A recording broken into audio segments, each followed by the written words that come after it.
fléau qui fait encore trop de victimes. Chaque jour, malgré les nombreuses campagnes de sensibilisation, des Québécois s'enlèvent la vie.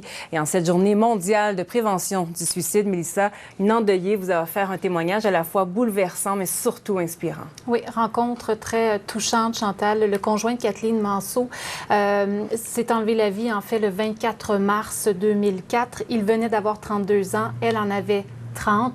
Ils venaient également d'avoir leur deuxième enfant et jamais, en aucun temps, elle a pu prévoir un tel geste. Alors, elle a accepté après 12 ans et effectivement après un grand travail personnel de nous rencontrer, ne serait-ce que peut-être pour inspirer des gens qui en ce moment souffrent. La première impression que j'ai eue, c'est que le monde a continué de tourner sans moi. On était au début de la trentaine et puis j'avais un garçon à l'époque qui avait 5 ans et ma fille avait 8 mois. Donc on était dans le secteur de Bromptonville et puis mon conjoint était pompier là-bas. Et puis voilà, c'est arrivé en mars 2004. Il était tout seul, il a choisi de faire ça à la maison. Il était toujours sur appel et le mobile était à l'entrée. C'est la première chose que j'ai remarqué qui n'était pas comme d'habitude parce que ça se pouvait pas. Donc, je savais qu'il se passait quelque chose de pas normal. Je sais pas trop comment le décrire, mais dans une situation comme celle-là, le silence est plus lourd. C'est ce que j'ai remarqué. J'ai resté quand même calme. J'ai pas montré d'émotion parce que je voulais protéger mon fils. Donc, il sentait quand même qu'il y avait quelque chose qui se passait, là. Fait que, il me suivait. Et puis, j'ai descendu au sous-sol et en descendant les quelques marches, j'ai pu le voir.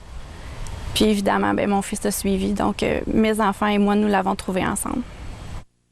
Les gens de Je vis te contactent pour voir quel genre de suivi tu veux avoir, pour dire qu'ils sont là, pour t'expliquer un peu comment ça fonctionne. Sur le coup, j'ai refusé l'aide. J'ai dit non, je vais être correct, je vais m'organiser, ça va aller. Puis, ça a été quelques semaines plus tard, quand la poussière allait retomber, que là, je réalisais l'ampleur de ce qui venait de nous arriver. C'est là que je les ai contactés. Et dans ces quelques semaines plus tard là aussi, ce qui a été très bien, c'est qu'ils se sont rendus à la garderie de mon fils. Fait que c'est une panoplie de services qu'ils peuvent t'offrir quand tu as besoin, qu'on se doute pas. Ils sont allés donner de l'aide aux éducateurs, aux éducatrices de mon enfant. Ils sont allés parler, se sont rendus disponibles pour les parents des autres enfants, parce que les autres enfants ramènent ça à la maison, ils ont des questions. Il y a eu une séance d'information qui a été donnée, je me souviens de ça. Fait qu'on passait moins pour des bêtes de cirque. Qu'est-ce que vous leur diriez à ces gens qui sont chez eux, qui souffrent, mais qui n'osent pas? Vous l'avez vécu de près? Je dirais, ça touche tellement de gens autour de vous que c'est tellement important. Ça prend qu'un instant à poser le geste de téléphoner, de demander. Puis on a tellement besoin de vous autres. C'est beau une photo, c'est beau un souvenir, mais c'est de vous qu'on a besoin. Quel témoignage, Mélissa, qu'on vient d'entendre. Alors, elle vient de le dire, Je vis, accompagne les proches, mais joue aussi un grand rôle en termes de prévention du suicide. Oui, tout à fait. On disait à peu près 3 personnes s'enlèvent la vie chaque jour au Québec. En Estrie, on parle d'à peu près 1 personne par semaine. Et si on regarde les statistiques, vous allez constater que près de 80 des décès sont le fait des hommes. En fait, 80 des décès par suicide sont le fait des hommes. La tranche d'âge, ce sont 35 à 64 ans. L'organisme Je vis était au carrefour de l'Estrie. C'est les images que vous voyez d'ailleurs aujourd'hui dans le cadre de la Journée mondiale de prévention du suicide qui se déroulait sous le thème « Allumer pour le suicide ». Donc, on voulait vraiment sensibiliser les gens, parler des services de Je vis. Et malheureusement, j'ai dû constater sur place que le suicide est encore très tabou. Les gens, parfois, changeaient d'aller pour ne pas, justement, passer devant le kiosque. On met justement l'emphase cette année sur l'importance des proches d'être au fait et de pouvoir reconnaître parfois les signes.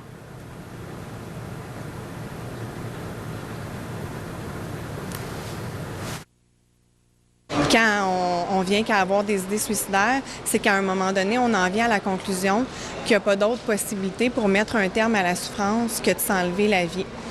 Donc, si les gens qui gravitent autour de ces personnes-là sont plus sensibles à reconnaître les signes et à entrer en contact avec nous, maintenant, bien, on n'attend pas que la demande d'aide provienne de la personne elle-même. On va au-devant de ça. Alors, dans le cadre de cette journée mondiale de prévention du suicide, Chantal, les gens sont invités ce soir à 20h à allumer une chandelle, la déposer sur le bord de la fenêtre, en guise justement de sensibilisation pour se remémorer également ces gens qui ont choisi de s'enlever la vie. Et n'oubliez pas le 1-866 appel, c'est le numéro en cas de détresse ou si encore vous sentez que des proches pourraient être en détresse. Oui, les ressources sont là. Merci beaucoup, Mélissa. Merci. Au revoir.